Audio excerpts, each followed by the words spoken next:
Halo Sobat Basket, kembali lagi ke Haki TV Basket. NBA terus berubah dan berevolusi, tak hanya soal permainan di atas lapangan, namun juga berbagai aspek seperti kepelatihan dan komposisi roster. Melihat tren yang sedang terjadi kali ini, apakah sudah bisa dibilang bahwa era Big Three dan Super Team telah berakhir? O'Neal draws the assignment on Edwards. Pertandingan keempat antara Minnesota Timberwolves menghadapi Phoenix Suns pada babak pertama NBA Playoff 2024 telah berakhir, dan sekali lagi Kevin Durant harus merasakan kekecewaan. Eksperimen Phoenix Suns gagal total. Mendatangkan Durant dan Bradley Beal untuk membentuk Big Three bersama Devin Booker nyatanya bukan jawaban. Di atas kertas, memang ketiga pemain tersebut memiliki kemampuan offense yang mengerikan. Namun di atas lapangan, tidak ada kohesi antara anggota tim tersebut. Suns seolah lupa bahwa bermain basket tidak hanya dengan 3 pemain saja, namun butuh role players yang mumpuni di sekitar mereka untuk menjalankan perannya dengan baik. Akhirnya, Suns hanya bisa kembali pulang ke Phoenix dengan tangan hampa, dikalahkan 4-0 secara langsung oleh Timberwolves dengan bintang baru mereka, Anthony Edwards. Membentuk Big Three atau bahkan Super Team seolah menjadi solusi instan yang diinginkan para GM dan eksekutif tim di NBA untuk menjadi juara. Mungkin mereka masih mengingat keberhasilan Boston Celtics mendatangkan Kevin Garnett dan Ray Allen, bergabung bersama Paul Pierce, dan langsung menjadi juara NBA tahun 2008.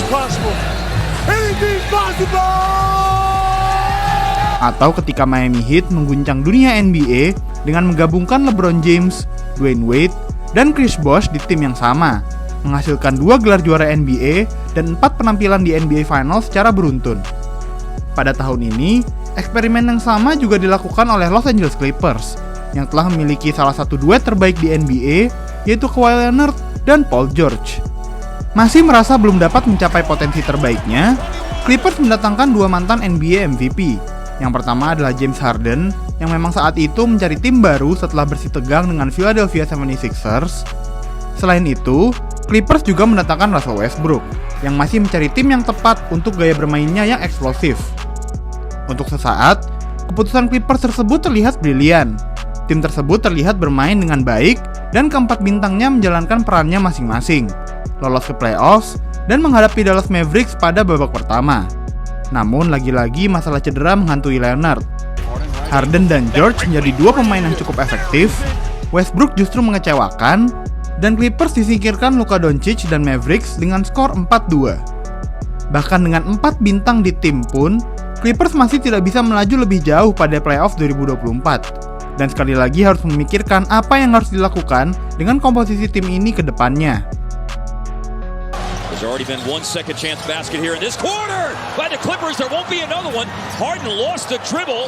Kyrie picks it up. Kegagalan Suns dan Clippers pada NBA Playoffs 2024 merupakan tren yang seolah masih terus terjadi, di mana tim akan membayar mahal untuk mendatangkan lebih dari 1 superstar lalu gagal di playoff.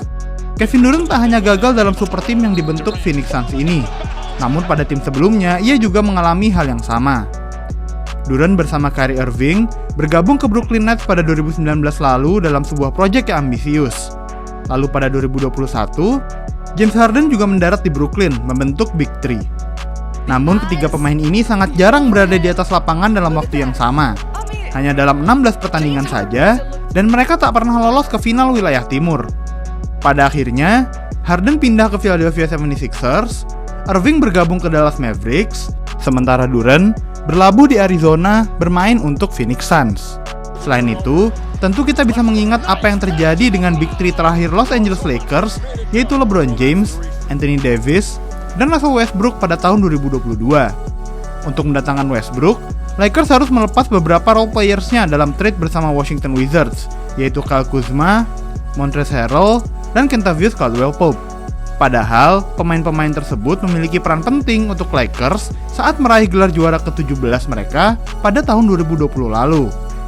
Benar saja, kesatuan tim menjadi terganggu. Westbrook mengambil peran terlalu besar di Los Angeles, namun tak bisa memaksimalkan permainannya, dan Lakers tak dapat lolos ke playoffs. But he's got to be aggressive offensively. quarter three.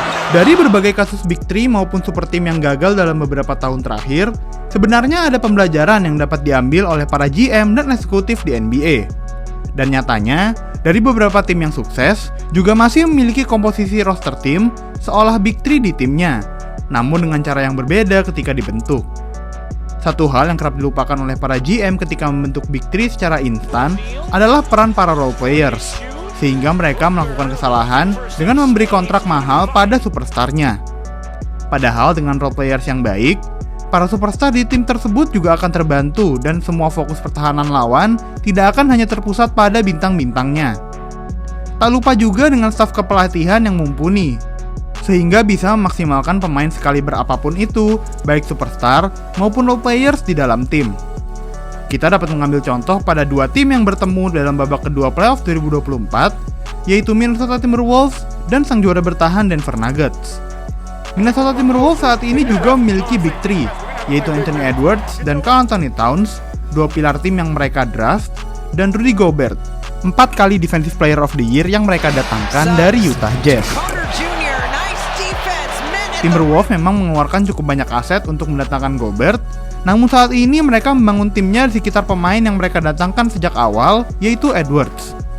Sementara Towns adalah wajah lama di Timberwolves, yang dengan senang hati memberikan kunci ke tim Minnesota ini untuk Edwards sebagai pemimpin baru tim ini, membentuk Big Three dari draft, serta mendatangkan pemain yang memang diperlukan, dan kebangkitan role player seperti Jaden McDaniels dan Naz Reid yang memenangkan gelar Sixth Man of the Year adalah kunci kesuksesan Timberwolves untuk sekarang dan masa depan.